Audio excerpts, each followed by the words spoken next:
Boa noite a todos, boa noite a todos os presentes, aos que nos acompanham pelas mídias sociais. Hoje mais um estudo do capítulo do Evangelho segundo o Espiritismo. Capítulo 22, capítulo que já causou muita controvérsia e de certa forma atrapalhou a vida de muita gente. Não separeis o que Deus juntou. Fala sobre a indissolubilidade do casamento, especificamente sobre o divórcio.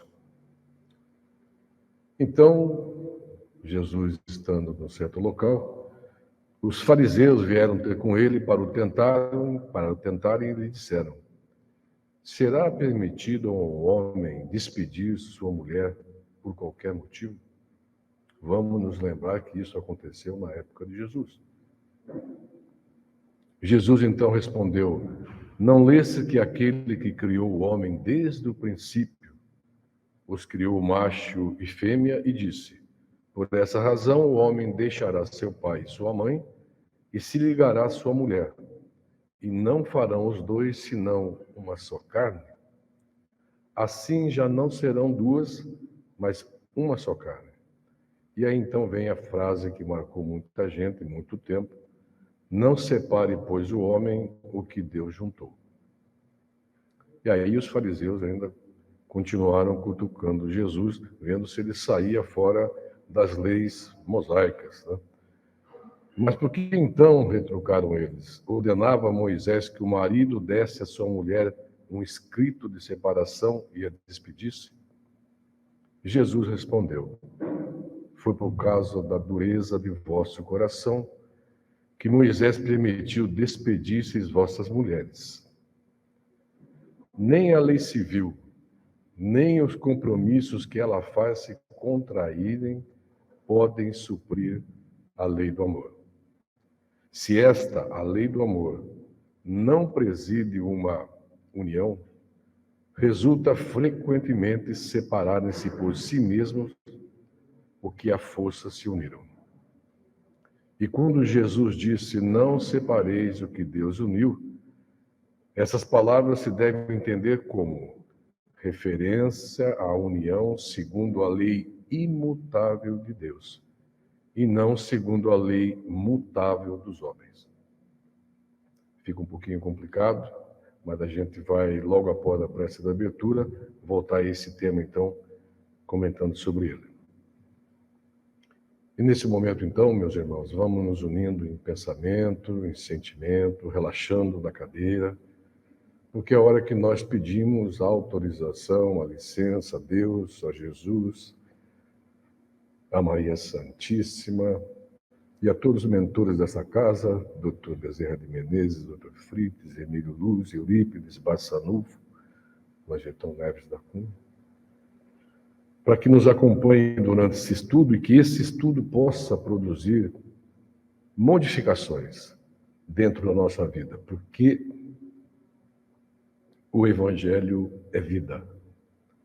O Evangelho não é para ficar sendo estudado. O Evangelho é principalmente feito para ser vivido. Como se diz, então, bora lá.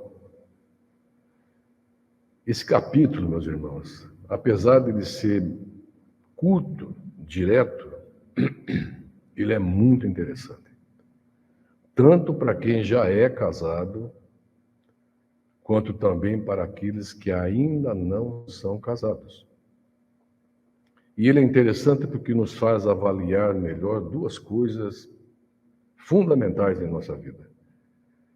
Nos faz olhar com mais cuidado e atenção aquilo que nós queremos para nós e para as nossas vidas. E segundo, nos faz olhar com mais cuidado e atenção os nossos relacionamentos atuais. Mesmo para aqueles que são solteiros, no início do relacionamento, é necessário observar, analisar, principalmente no início. Principalmente no início, porque no início tudo é cor-de-rosa, tudo é maravilhoso, tudo é emocionante, tudo é perfeito. Acredito que todos nós, com exceção da menininha lá atrás, todos nós já tivemos os nossos relacionamentos e lembramos como é gostoso, como é contundente o início dele. Mas olhando o hoje, nós precisamos também começar a olhar o amanhã, quando começamos um relacionamento. Nós precisamos começar a pensar para onde esse relacionamento está me levando. E é bem assim consigo próprio. É isso que eu quero para a minha vida? Porque quando se pensa num relacionamento mais sério e duradouro, a emoção tem que dar espaço também para a razão. Coisa que a gente menos usa no começo do namoro. Porque, meus irmãos, e todos nós já aprendemos isso, todos nós que passamos por um relacionamento, haverá dias que nem tudo será perfeito. Certeza. Haverá situações difíceis a serem superadas. E tem horas que nem sexo, nem dinheiro pode ajudar. E outra coisa muito importante quando a gente fala em relacionamento, nós temos que entender de uma forma muito clara uma realidade, que é de todos nós. Nós podemos nos mudar a nós próprios, mas nós não conseguimos mudar o outro, a não ser que ele queira. Meus irmãos, é o livre-arbítrio. Cada um é ou faz o que quer. Não adianta a gente tentar impor a nossa vontade, o nosso desejo. E é geralmente a partir desta constatação que a gente percebe que não consegue transformar o outro ao nosso gosto. A partir daí que as coisas começam a se complicar. Porque quando nós falamos em relacionamentos mais sérios, mais duradouros, nós estamos falando em compartilhar a nossa vida de uma forma integral com uma outra pessoa. E isso significa compartilhar a sua vida, a sua individualidade com outra individualidade, com outra educação, com outros costumes, com outros desejos. Houve um tempo que, quando era jovem, escutava muito, e faz tempo, escutava muito essa história, que tinha aquela imagem romantizada da união de duas pessoas, que nós vínhamos a esse mundo com uma só asa. E só quando a gente encontrava a outra pessoa, a gente adquiria a outra asa. Aí então voava. Quem já morou no sítio sabe que quando não quer que a galinha voe, a gente corta uma asa. Ela perde o equilíbrio e não voa, não vai longe. Era mais ou menos essa a ideia. Nós tínhamos que encontrar a outra metade da laranja, senão nossa vida não seria completa. Mas hoje nós já nos percebemos como seres individuais e completos. Seres que mesmo sozinhos podem, conseguem e devem voar. Hoje nós já amadurecemos o suficiente para perceber que é saudável para qualquer tipo de relacionamento cada um manter a sua própria individualidade. E a partir disso, juntos, construir um relacionamento mais maduro, mais igualitário e com muito maiores chances de dar certo. Para vocês terem uma ideia, aí parece brincadeira, mas não é. Antigamente, o homem detinha unilateralmente o poder de se separar da sua esposa. Imaginem uma situação como a dos judeus, e não só eles, outras culturas também faziam isso, que adotavam a carta de repúdio, ou davam outro nome, para se separar da mulher. Era mamão com açúcar. Bastava o marido alegar que a mulher não era mais bonita, não é brincadeira, ou que ela não cozinhava bem, para ele dar carta de repúdio. Em outras palavras, ele se separava da mulher publicamente, oficialmente, e seguia com a sua vida. Provavelmente à procura de uma outra mulher que cozinhasse melhor ou que ele achasse que era mais bonita. Pior que isso, se o homem declarasse que a mulher era adúltera, sem prova nenhuma, ela muito provavelmente seria morta a pedradas. Se ela alegasse inocência, eles tinham um nome, esqueci o nome dessa bebida, que era uma bebida com várias ervas, era meio venenosa mesmo, e davam para a mulher. Se a mulher vomitasse, que era inevitável, então estava provado que ela era adúltera. E ela ia ser apedrejada. A gente acha isso costume bárbaro, mas há poucas décadas atrás, qual era a situação da mulher separada? Qual era a situação dos seus filhos perante a sociedade e perante a igreja? Muitos casais mantiveram um casamento de fachada. Sabe-se lá a que custo emocional. Sabe-se lá a que custo, às vezes, físico. Por medo da sua posição na sociedade e por medo de ir para o inferno. Há pouco tempo atrás, esse medo era muito forte nas pessoas. Não me separo porque eu vou para o inferno. E nesse capítulo de hoje, encontramos no item 5 as seguintes palavras. O divórcio é lei humana, que tem por objetivo separar legalmente o que já de fato está separado. Não é contrário à lei de Deus, pois que apenas reforma o que os homens têm feito. E só é aplicável nos casos em que não se levou em conta a lei divina. E qual era a lei divina? Nesse caso, do casamento, da união, eram duas. Primeiro, a lei natural. O casal é formado para gerar filhos. E assim ir substituindo os espíritos que vão morrendo, fisicamente. Essa é a lei natural. Não só para os homens, mas com toda a criação. Segundo, a lei do amor. Quis Deus que os seres se unissem nós, não só pelos laços da carne, mas também pelos laços da alma. Esse laço, sim, não deve ser quebrado pelo homem. E, infelizmente, nós sabemos disso, os laços da alma, e sabemos sendo muito realistas. Os laços da alma, como nos diz nessa passagem do Evangelho, frequentemente são esquecidos ou menosprezados quando o assunto é casamento.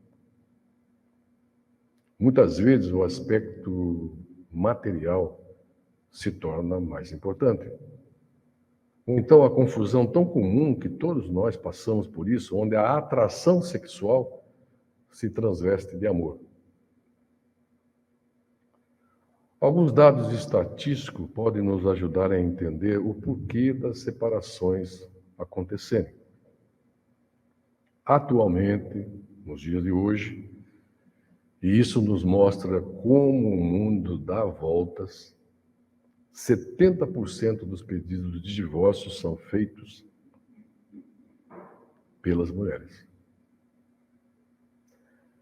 Com a Revolução Industrial, com a mulher ganhando seu próprio sustento, elas conquistaram a sua independência ou facilidade financeira e, junto com isso, o seu arbítrio, a sua escolha do que é melhor para a sua própria vida. E isso é muito importante, meus irmãos. Não sou mulher, mas me coloco no lugar delas. Não deve ter sido fácil. Outro dado. A maior parte das separações acontece nos 5 primeiros anos do casamento. Leva tempo para o ajuste das nossas diferenças. As nossas individualidades são como aquelas bolas cheias de desponta, que elas têm que ir se encaixando, desgastando. É assim que funciona. Quem é casado, quem tem relacionamento, sabe que existe esse período de adaptação. Leva tempo para nós conhecermos e desenvolvermos a compreensão do outro. Leva tempo para parceria e confiança serem realmente formados. Isso é fundamental para qualquer relacionamento. E o outro dado nos mostra o quanto é necessário a construção entre o casal de uma verdadeira parceria. Segundo o IBGE, o Brasil registrou em 2021 quase 400 mil divórcios, um número 17% maior que no ano anterior. E isso aconteceu ao redor de todo o mundo. Na China, que tem números sempre estratosféricos, foram 8,6 milhões de divórcios.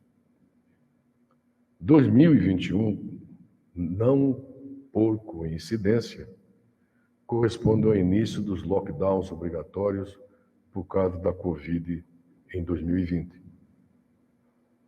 Casais confinados no mesmo ambiente, sem ter outra interação física humana, problemas financeiros, filhos em casa o dia inteiro, os pais tendo que fazer o papel de professores.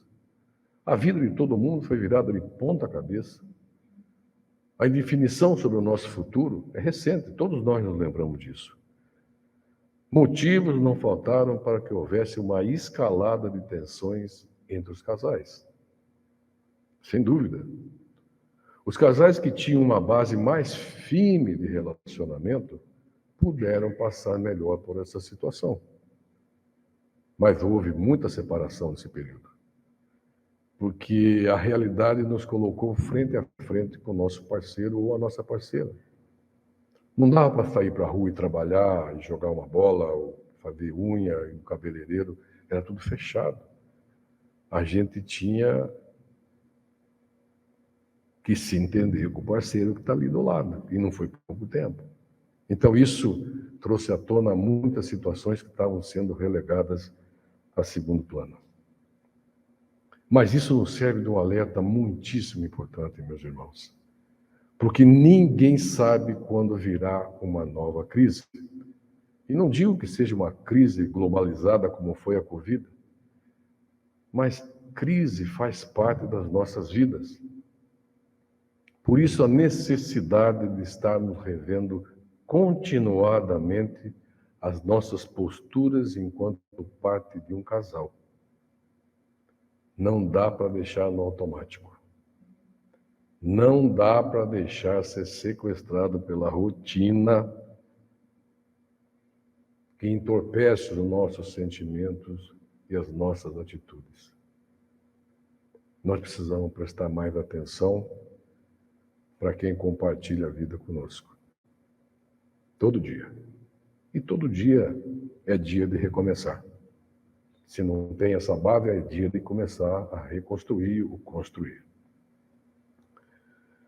E finalizando esse rápido estudo, nós vamos tentar entender uma dúvida que os casais espíritas podem estar tendo nesse momento.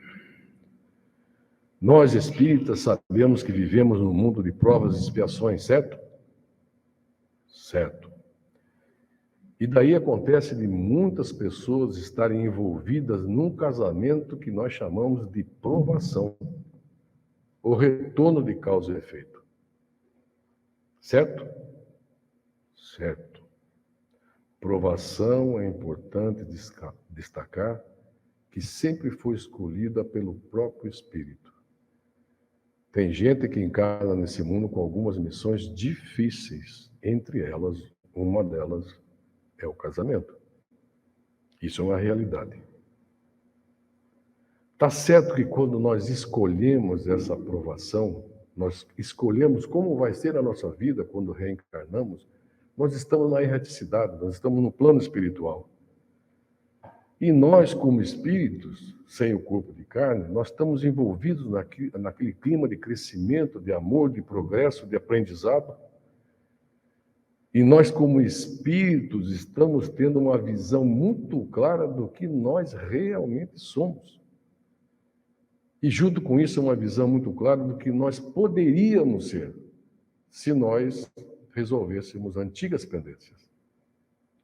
Aí nós aceitamos as provações. Conta a história, a literatura, que tem muito espírito que pede mais. Não, manda, põe no ombro aqui que eu aguento. Quero limpar toda a minha vida numa só reencarnação. Difícil fazer isso. Mas então como é que fica nesse caso? Que é um casamento provacional. Que eu fui destacada desde que eu estava lá no plano espiritual, que eu vou passar por isso. Vou encontrar o cristão ou a cristã e vou ter que conviver com ele. Vou ter que acertar diferenças antigas. Tenho que suportar a aprovação? Tenho que aguentar de qualquer forma? Mesmo que seja com um enorme sacrifício emocional, como eu disse, às vezes físico? Tenho que ficar ali ligado àquele outro espírito até o fim da minha vida encarnada? Muitas vezes na condição de escravo, em situações extremas? Pergunta difícil.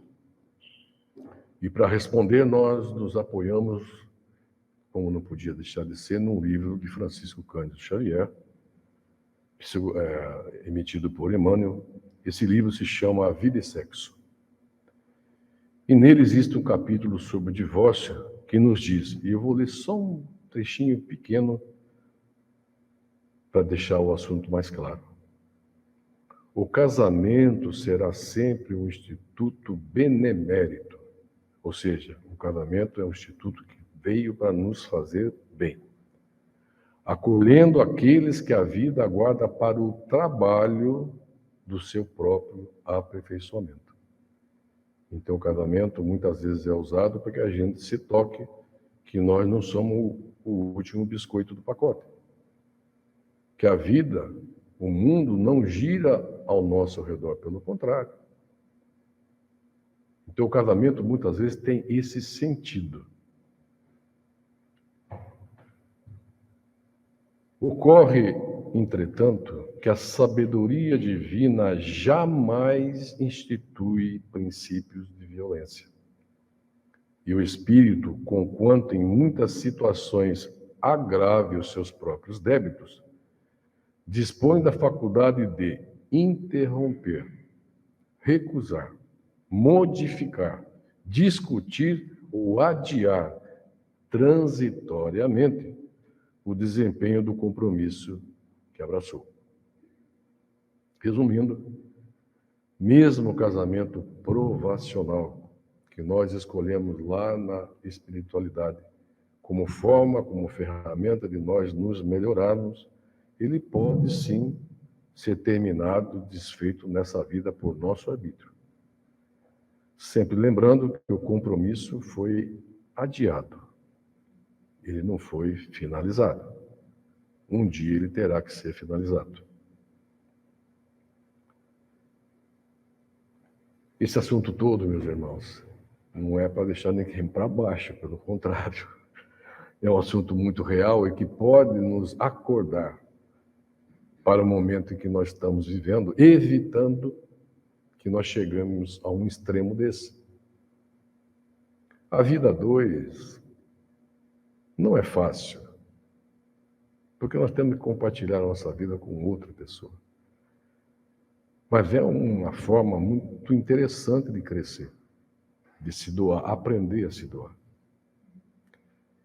E nesse sentido nós pedimos a Deus que oriente os nossos passos, as nossas atitudes, os nossos pensamentos, no sentido de que possamos bem construir uma vida a dois.